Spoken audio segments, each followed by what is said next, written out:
शासकीय विश्रामगृहात राज्यपाल सी.पी. राधाकृष्णन यांच्या विविध घटकांशी संवाद पार पडला। यावेळी टसर सिल्कच्या उत्पादनांची माहिती त्यांनी घेतली। राज्यपाल सी.पी. राधाकृष्णन यांनी दिनांक 30 सप्टेंबर 2024 रोज सोमवारला दुपारी 3 वाजता दरम्यान आपल्या भंडारा जिल्हा दौऱ्यात शासकीय विश्रामगृह येथे विविध राजकीय पक्षांचे प्रमुख नेते, लोकप्रतिनिधी, वरिष्ठ प्रशासकीय अधिकाऱ्यांशी जिल्ह्यातील विविध विकास विषयक प्रश्नांवर चर्चा केली। तसेच उद्योग, संस्कृती, पर्यटन आणि प्रमुख उत्पादनाबाबत विविध समाज घटकांशी संवाद साधून त्यांच्या विकास विषयक अपेक्षा, समस्या आणि संकल्पना जाणून घेतल्या। यावेळी जिल्हाधिकाऱ्यांनी भंडारा जिल्ह्यातील विविध योजनांचे सादरीकरण केले।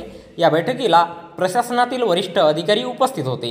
यावेळी बैठकीत भंडारा जिल्ह्याच्या ऐतिहासिक, सांस्कृतिक, भौगोलिक स्थिती आणि उद्योग आणि जिल्हा विकास आराखड्यानुसार विकासाचे नियोजनाचे सादरीकरण जिल्हाधिकाऱ्यांनी केले। राज्यपाल यांच्याशी चर्चा करण्यासाठी जिल्ह्यातील खासदार, विधान परिषद सदस्य, विधानसभा सदस्य, वरिष्ठ संपादक, औद्योगिक संघटनांचे प्रतिनिधी, आदिवासी समुदायाचे प्रतिनिधी, उमेद आणि अंगणवाडी महिला प्रतिनिधी, राजकीय पक्षाचे प्रतिनिधी यांच्याशी संवाद साधला। यावेळी प्रभारी विभागीय आयुक्त विपिन इटनकर, जिल्हाधिकारी डॉक्टर संजय कोलते, जिल्हा पोलीस अधीक्षक नूरुल हसन, मुख्य कार्यकारी अधिकारी समीर कुर्तकोटी, उपवनसंरक्षक राहुल गवई यासह वरिष्ठ विभाग प्रमुख उपस्थित होते। राज्यपाल राधाकृष्णन यांच्यासमोर प्रामुख्याने जिल्ह्यात सुरू असलेली आणि भविष्यात आवश्यक असलेली विकास कामे, राष्ट्रीय महामार्ग आणि शहरातील वाहतुकीशी संबंधित बाबी, सार्वजनिक वाहतूक व्यवस्था बळकट करणे, गोसेखुर्द प्रकल्पग्रस्तांचे पुनर्वसन, वैद्यकीय महाविद्यालय तसेच वाढू उपसा, शैक्षणिक क्षेत्रातील समस्या आदी प्रमुख विषय मांडण्यात आले।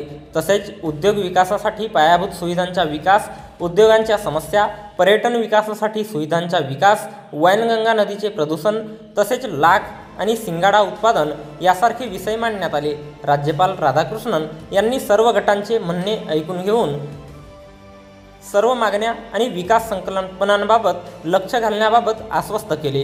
जिल्ह्यातील महिला बचत गटांच्या चळवळीविषयी तसेच टसर, कोसा आणि अन्य रेशीम उत्पादनाच्या बाबत त्यांनी समाधान व्यक्त केले।